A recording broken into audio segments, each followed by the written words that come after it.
I'm getting a divorce. Mark, my husband, doesn't know yet. Lately, he's been preoccupied with his childhood sweetheart, Gemma, who recently became a widow. He even invited her to stay at our house, making me the laughingstock of all the women in the neighborhood. In my past life, I endured it all silently. I took care of Mark and his paralyzed mother, kept the house running, all while suffering in the background. But in the end, Mark and his mother were completely devoted to Gemma, coldly watching me wither away and die. When I opened my eyes again, I made a choice. This time, I would not endure. I decided to give up on my husband, once and for all. I applied to work in the Northwest, to dedicate myself to the country. Along with that, I submitted my divorce application. Ding! Wisnovel reminds you to click the subscribe button in the bottom right corner to read the complete novel. Divorce papers? Didn't you and Mark just get married? My supervisor asked, frowning in surprise.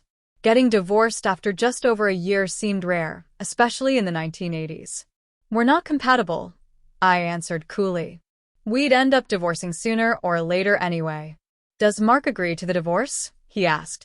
I flipped the last page and showed him Mark's signature. Mark was usually very steady.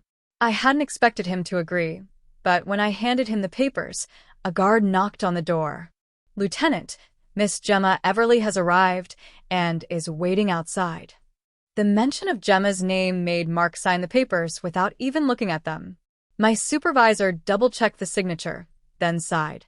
All right, if you both agree, there's nothing more I can say.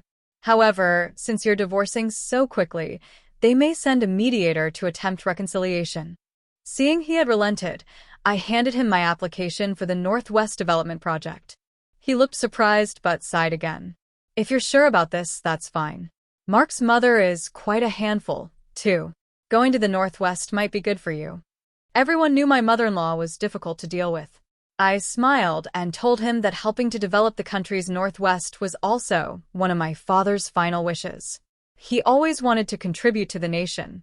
Hearing this, my supervisor nodded approvingly. It's good that you have that mindset. But you applied late. The team leaves in just 7 days. You don't have much time. Go home and pack up. I nodded, thanked him, and left with his approval letter in hand.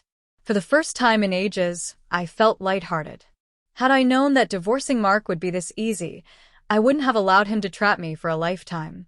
In my past life, I only learned on my deathbed how Mark resented me for taking his wife's place, when Gemma was the one he truly wanted to marry. If that was the case, then I'd let them be together in this life. When I arrived home, Gemma's luggage had already filled the living room. She stood next to Mark, her large pregnant belly on full display, giggling nonstop. Mark was teasing her playfully while keeping one hand near her back, worried she might stumble. I locked eyes with Mark. He stood tall, imposing, and hardened by his years in the military. His eyes, which had once been filled with affection for me, were now cold and indifferent. He had grown up on a military base, raised to the highest standards, while I had come from a rural village. He would often say we were from different worlds. The only reason I married him was that my father had sacrificed his life saving Mark's father and trusting me to Mark on his deathbed. Even after marriage, Mark looked down on me, believing I had a poor upbringing, too common for his status. Meanwhile, he and Gemma were childhood sweethearts, a perfect match. If it weren't for me, they would have married long ago. I tried to walk past them to my room, but Mark awkwardly spoke up. Greta, I've cleared out our room for Gemma to stay in. I glanced at the room and realized all my clothes had been moved to the spare bedroom. Seeing my silence, Mark hurriedly explained. Gemma's pregnant. The spare room could be dangerous for her. Our apartment had 3 bedrooms and a living room. Mark's mother occupied the medium-sized room. Mark and I had the master bedroom. The spare room, originally meant for future children, was now deemed too small for Gemma. I could feel the tension in the air as he continued. It's just for a short time. I thought you'd understand. I nodded, emotionless. Fine, I said flatly. She's pregnant. You should take care of her. Then, under their surprised gazes, I began gathering my things. All afternoon, Mark noisily helped Gemma unpack. He even bought matching couples toothbrushes for her, while my toothbrush was nowhere to be found. In the past, I would have fought with Mark over this. But now I just smiled. I didn't want him anymore. Why would I care about a toothbrush? After dinner, Mark came to find me. His expression was unreadable in the dim light. I said nothing as he helped me make the bed. In 2 lifetimes, this was the first time he had ever helped with housework. I frowned, but Mark quickly got to the point.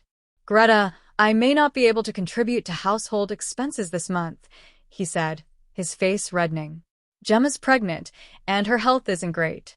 I want to buy some nutritional supplements for her. I knew it wasn't right, but I didn't really care. Even before Gemma moved in, Mark hadn't been giving me his full allowance. He'd claimed men had extra expenses, but I knew he was secretly sending all his money to Gemma. That's fine, I said. How you spend your money is your business. You don't need to ask me about it anymore. Mark was taken aback. He had always thought I was stingy with money. He grabbed my hand and asked, "Are you angry?" Before I could answer, Gemma's voice echoed from the other room, complaining about the bathwater temperature. Without a second thought, Mark rushed to her side, leaving me standing there. In my past life, Mark always cared for Gemma, no matter the occasion. The women in the neighborhood saw it and mocked me for not being able to keep my husband in check. I told him I could help with these things, that he should maintain boundaries with Gemma, but after I said that, he didn't speak to me for 6 months. At the time, I had thought it was because I wasn't good enough for him. But now, I realized that he had never truly loved me, so anything I did was wrong. In my past life, Gemma had lived in our house for nearly 10 years, and for those 10 years, Mark had subjected me to emotional abuse. I thought if I just did enough, he'd eventually see my worth. But I was wrong. In the end, before I died, I learned that his mother had resented me for not being able to give the Gilmore family an heir. She had deliberately left me out of many situations, giving Mark and Gemma plenty of time alone. I was so angry that I had a stroke, and my health deteriorated. In the end, she had threatened me. "If you can't bear children, stop monopolizing my son. Or I'll have your father's grave moved right now. My son has been lonely for half his life because of you.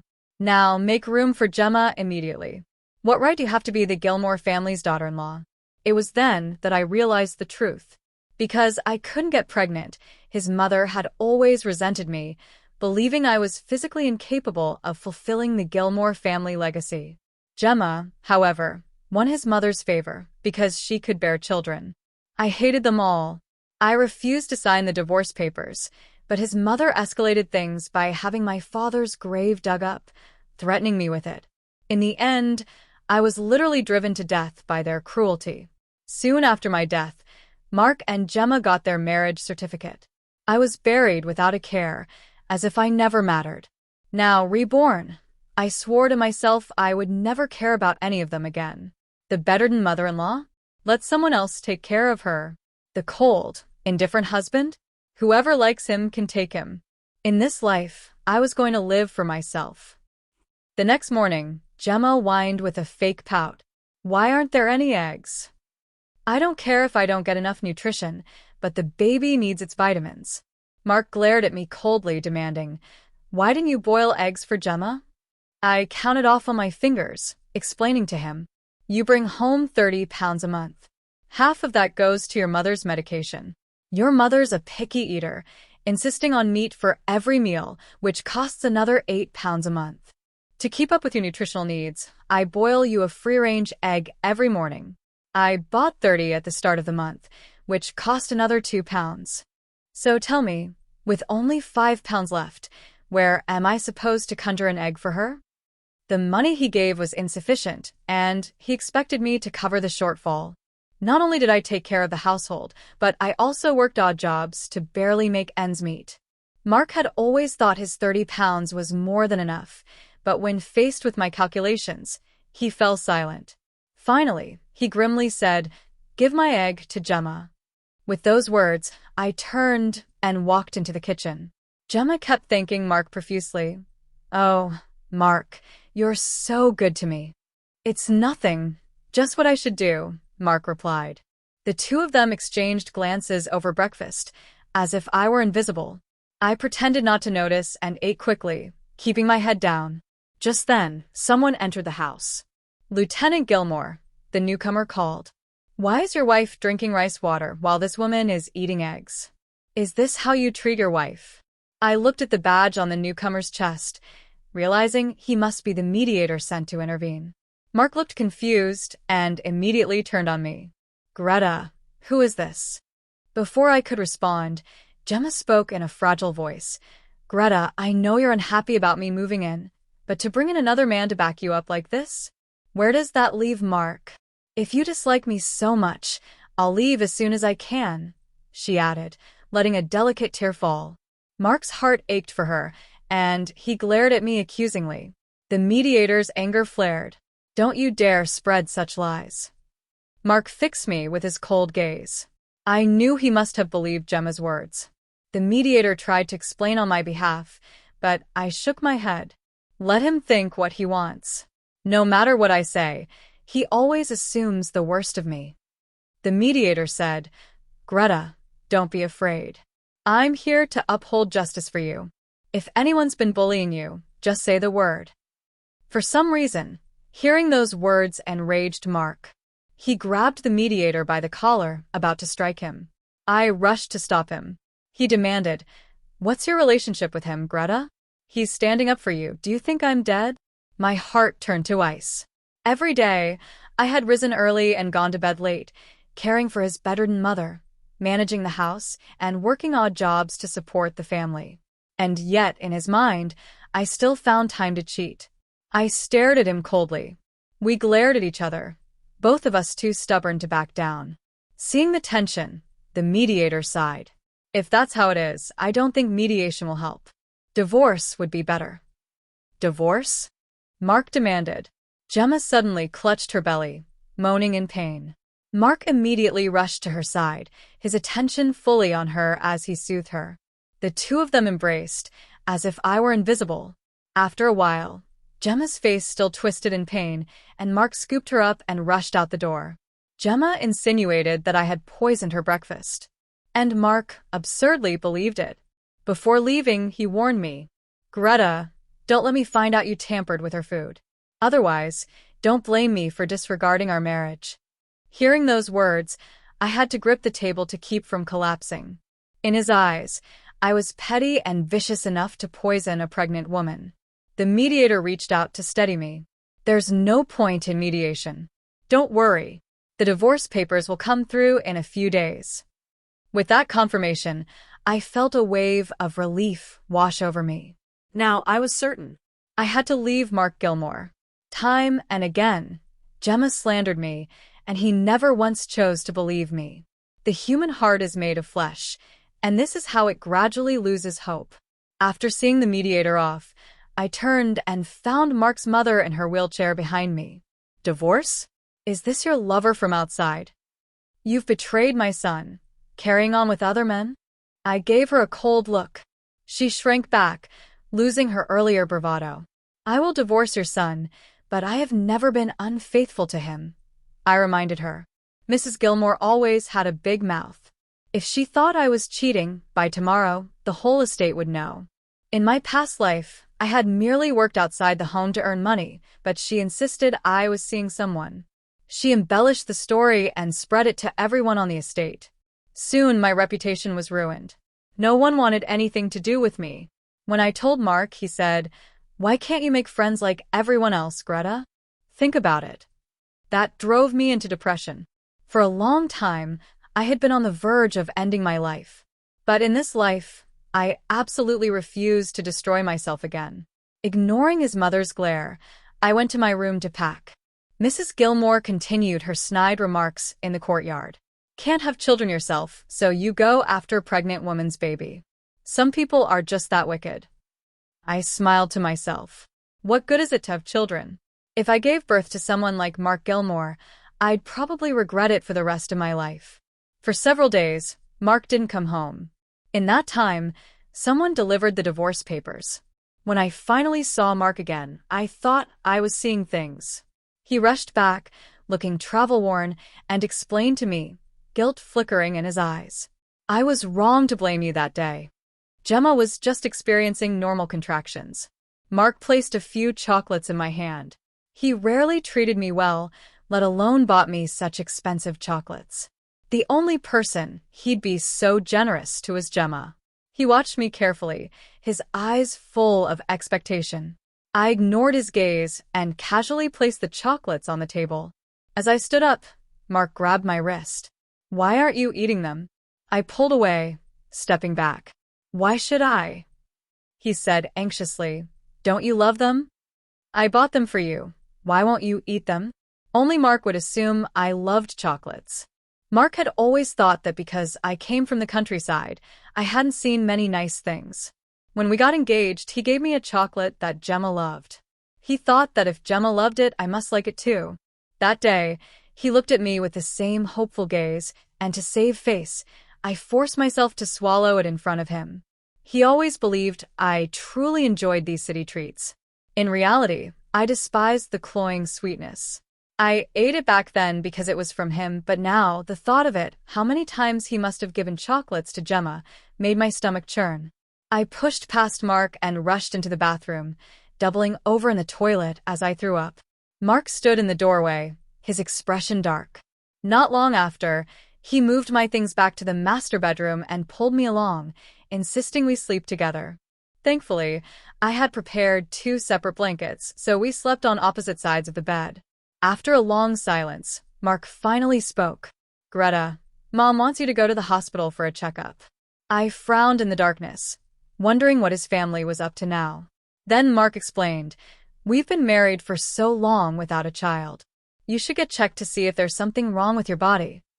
I stayed silent for a long time, memories of my past life resurfacing, the familiar ache in my heart.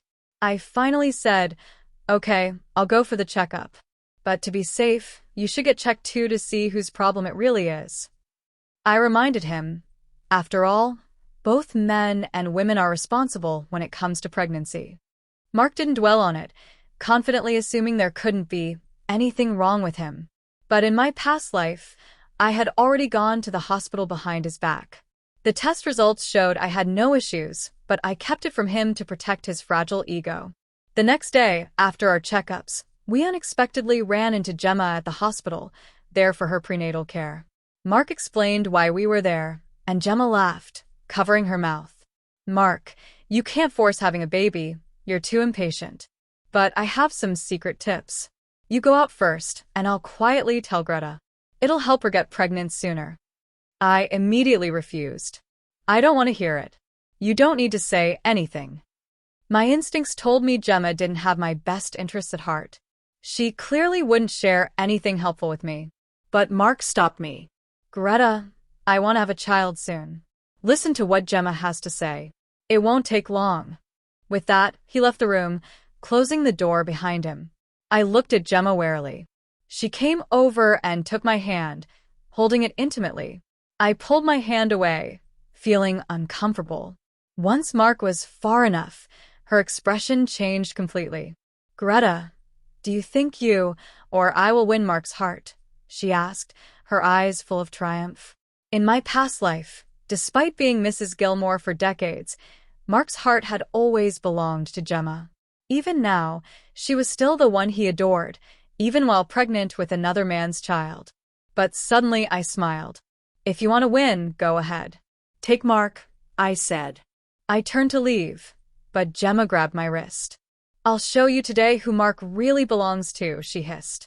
As soon as she finished speaking, Gemma fell to the ground, using her hands to catch herself. My hand was forced to press against her body. "Mark!" she screamed. When Mark burst into the room, he saw me seemingly pushing Gemma to the ground. I quickly explained, "I didn't do it. There are only 2 people in this room.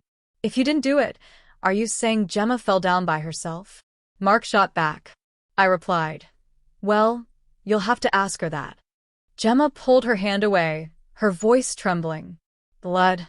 It's blood. Greta, you can hurt me if you want, but why did you have to hurt my baby?" Mark's eyes turned furious as he saw the blood beneath Gemma. How could you be so vicious? He shouted, grabbing my wrist. Apologize to Gemma. I refused immediately. No way. A sharp slap echoed through the room. My head buzzed from the impact. Mark looked at his hand in confusion, panic flashing in his eyes. He reached out to touch me, but I blocked his hand. Get out, I said coldly. Gemma, still rolling on the floor, clutched her stomach. Mark, I think I'm going into labor. Quick, take me to the doctor. Mark picked her up and rushed out the door. Greta, wait for me. I'll be back to explain everything clearly. I didn't mean to do that.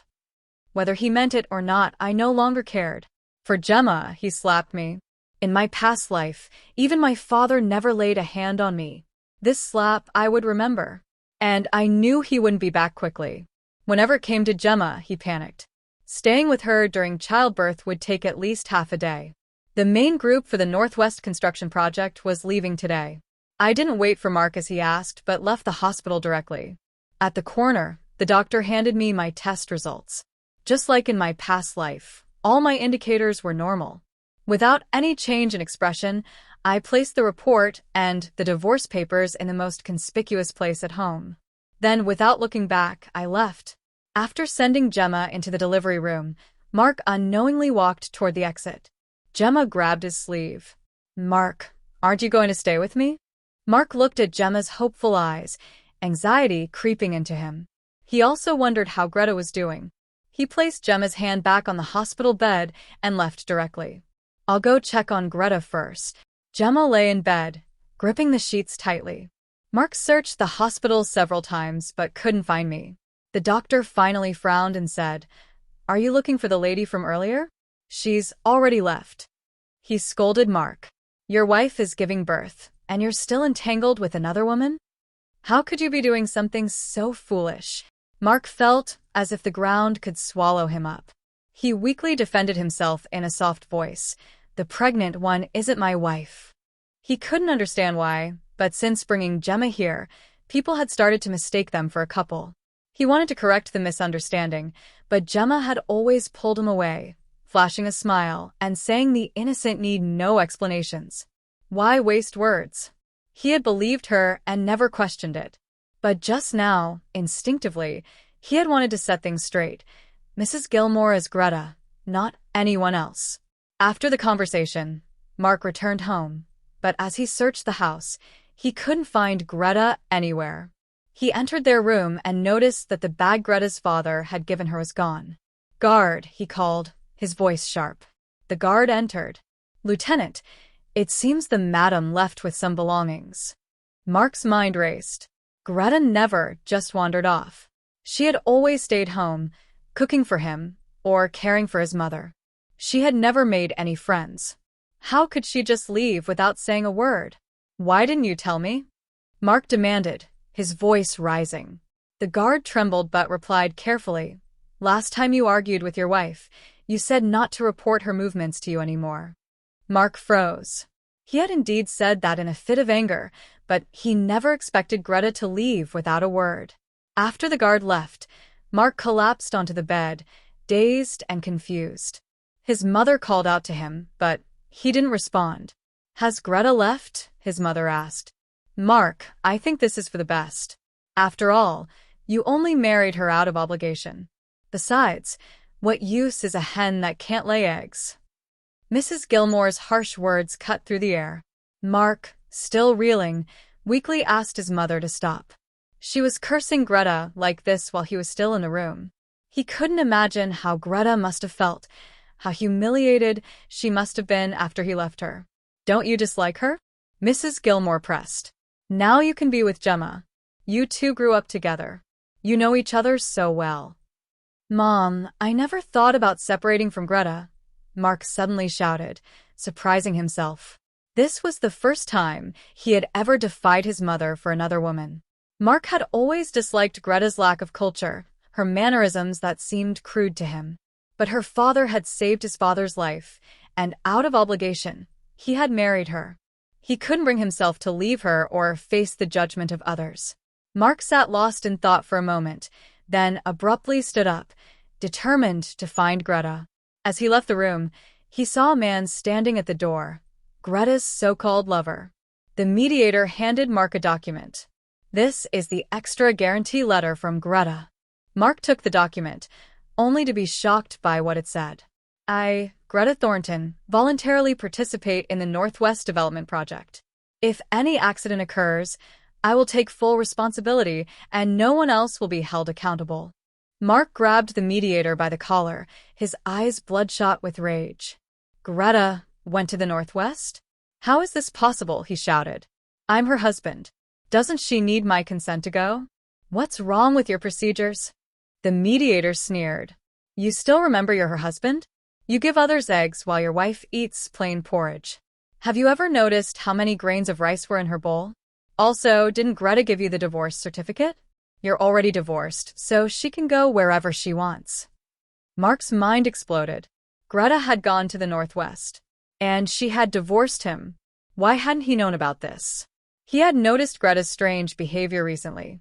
She used to follow him around with her eyes, but recently, she'd been packing things away without even glancing at him. He had assumed it was just jealousy over Gemma's arrival, and he hadn't paid much attention. Seeing Mark's dazed expression, the mediator handed him the divorce papers. "Lieutenant Gilmore, this is your signature," the mediator said. Mark's hands trembled as he looked down at the document, recognizing his own handwriting. Suddenly, he remembered the night Gemma arrived. Greta had handed him a document to sign, but he had been too distracted by Gemma to care. He had assumed it was some minor paperwork and signed it quickly before rushing off. It had been the divorce agreement. Mark steadied himself against the table, barely able to stand. "Does Lieutenant Gilmore regret it now?" the mediator asked. "If you had treated your wife better, the organization would have helped mediate your relationship. But look how you treated Greta, yelling at her, scolding her, yet embracing another woman as you left her. Lieutenant Gilmore, to think Greta's father was your family's lifesaver." Mark couldn't even look up. He caught a glimpse of something red on the corner of the table. He rushed over to find the divorce certificate and medical report. He crushed the divorce certificate in his hand, the torn pieces falling to the ground. His eyes reddened. "It doesn't count. None of this counts," Mark muttered, a furious determination setting in. "Apply to the organization immediately. I'm going to the Northwest." "You're not allowed to go." Mrs. Gilmore suddenly blocked his path. "If you dare go after Greta again, I swear I'll die right in front of you." Mark knew his mother had always disliked Greta, especially because she hadn't gotten pregnant after a year and a half of marriage. Mrs. Gilmore had always been dissatisfied with Greta. He had never told his mother that he hadn't wanted to be with Greta either. In over a year, apart from their wedding night and the night he learned about Gemma's pregnancy, he had never been intimate with Greta. When he opened the medical report, he nearly fainted in anger. "Our Gilmore family needs someone to continue the bloodline," his mother had said. "Mark, Gemma just had a child and has experience. Marry her immediately and have a child." Mark exploded. He slammed the report on the table with a bang. "Enough, Mom. There's nothing wrong with Greta's body. I'm the one who can't have children." Mrs. Gilmore stared at him in disbelief, convinced this was just an excuse he made up to defend Greta. But Mark had never lied to her before. Finally, she picked up the document on the table, trembling. Her eyes fell on the words, "extremely low sperm motility," and her heart clenched. She fainted, falling back into her wheelchair. Mrs. Gilmore was rushed to the hospital, where she fell into a coma for a while. Gemma gave birth to a son, and both mother and child were safe. Mark didn't know why, but seeing Gemma holding the baby made him inexplicably irritated. Gemma handed the baby to him. "Mark, why don't you name him?" Mark directly refused. "No, I'm not the child's father. It wouldn't be appropriate." Gemma was stunned. Mark had always been fond of her. How could you do something so foolish? Mark felt an overwhelming sense of embarrassment, as if the floor should just swallow him whole. In a weak, almost inaudible voice, he muttered, "The pregnant one isn't my wife." He couldn't quite understand it. Ever since he had brought Gemma to their home, everyone had started to mistake them for a couple. He had wanted to correct this, but Gemma had always gently pulled him away, giving a knowing smile and saying that the innocent need no explanation. Why waste words? At first, he had agreed with her and ignored the misunderstandings. But now, he was desperately trying to clarify that his wife, Mrs. Gilmore, was Greta, not anyone else. After the brief exchange, Mark left and headed back to the VIP room, the same place where he had slapped Greta that fateful day. It wasn't until he arrived there that he realized the room was equipped with surveillance cameras. When he watched the footage, his heart nearly stopped. In a surge of rage, Mark punched the wall with both fists, startling the people in the monitoring room. Gemma's eyes lit up the moment she saw Mark, like a doe seeing her protector, even after just giving birth. She looked at Mrs. Gilmore, still lying unconscious in the hospital bed, and began her commentary. Your mother's been in a coma for so long, yet Greta hasn't come to visit her once. I wonder if she even considers Mrs. Gilmore her mother-in-law, Gemma said, her voice dripping with mockery. Gemma continued, oblivious to Mark's increasingly dark expression. Mark, do you think Greta might be seeing someone else? She turned to find Mark staring at her, his face clouded with fury. In the blink of an eye, Mark's hand flew across her face in a sharp slap. His years of military training made the strike powerful, and it knocked one of Gemma's teeth loose. Mark, why did you hit me? Gemma gasped, playing the role of the wounded, innocent woman. It wasn't until Mark dragged her to the surveillance room and showed her the footage of that day that Gemma's false smile began to fade. As she met Mark's eyes, a chill ran down her spine. She had never noticed before just how much Mark seemed ready to tear her apart for Greta's sake. She recoiled, shrinking into the corner, her hair a wild mess, her face pale and terrified. Mark turned to the security guard. Send her away tomorrow morning. Gemma, her eyes brimming with tears, sobbed. I don't want to go back, Mark. Please don't send me away. She had nothing left. No husband, no in-laws, and now she had been cast aside. But when Mark made a decision, there was no turning back. He didn't spare Gemma another glance as he left and went straight home. That night, Gemma tried her last tactic. She got Mark drunk and climbed into his bed. Mark, after tonight, I'll be your woman, she whispered seductively. However, Gemma had underestimated Mark's discipline.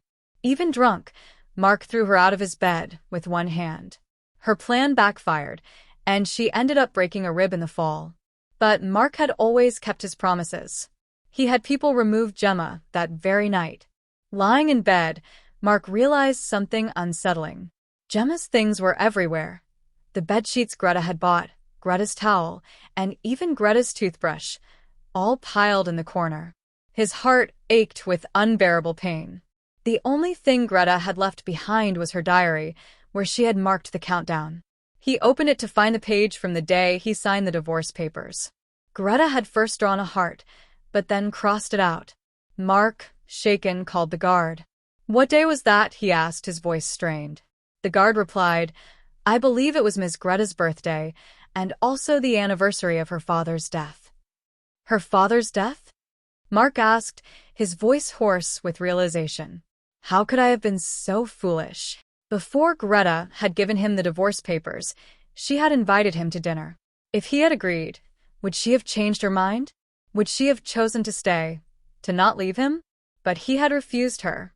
Mark's head throbbed in agony as the memories of Greta's hurt expression filled his mind. He had lost her, and now he knew he had truly lost her forever. Lieutenant Gilmore, if there's nothing else, I'll be going now, the guard said, breaking his thoughts. Mark snapped back to reality. Report to headquarters, he ordered without hesitation. I want to be stationed in the Northwest. Since Greta had gone there, he would follow. North or south, east or west. He refused to believe that Greta could escape him. 2 years later, I saw Mark again. He had been transferred to the Northwest and came straight to me without even going home first. When I saw him, I couldn't help but smile. In those 2 years, he looked older, nearly a decade older. His hair had turned white, and wrinkles now adorned his once handsome face. But I could look him in the eye now, no longer with the same adoration. Mark, on the other hand, seemed awkward, like a teenager unsure of himself. He nervously grabbed the heavy bags from my hands and loaded them into the car. "You're a woman," he said with surprise. "Why are you doing such hard work?" Hard work? I didn't tell him that caring for his mother had been even more exhausting. She disliked me, would hit or scold me at the slightest provocation, and demanded breakfast at 3 a.m. But I could have tolerated all that if she had shown me any kindness. In my past life, she had made things deliberately difficult, sending me on errands miles away to create opportunities for Mark and Gemma to be alone. What kind of mother-in-law encourages her son to have an affair? Thinking about all of this still caused my heart to ache. Mark told me that his mother had suffered a stroke and remained in a coma, and she would likely never wake up. He said he was alone now and asked if we could be together again. To be fair, Mark had grown into a respectable lieutenant at a young age, and with no family complications, he seemed like the perfect partner. But I had a different path now. "I've joined the army," I told him, watching his eyes widen in surprise. He never expected a village woman like me to join the army, and I didn't miss the flicker of admiration in his eyes. "I've been promoted," I added. "I'm being transferred to the capital." When I said it, the light in Mark's eyes dimmed immediately. He had begged for 2 years to be stationed in the Northwest, but now that he had arrived, I was leaving. Military transfers weren't simple. You might only get 2 chances in a lifetime, and each time you would have to wait 8 to 10 years. Mark grabbed my hand, pulling me into his arms. "Can't you stay for me?" he murmured. I laughed, a bitter edge to the sound. In the past, I had followed him wherever he went without complaint. When he wanted to bring Gemma to live with us, I said nothing to avoid making things difficult for him. What right did he have to ask me to stay for him now?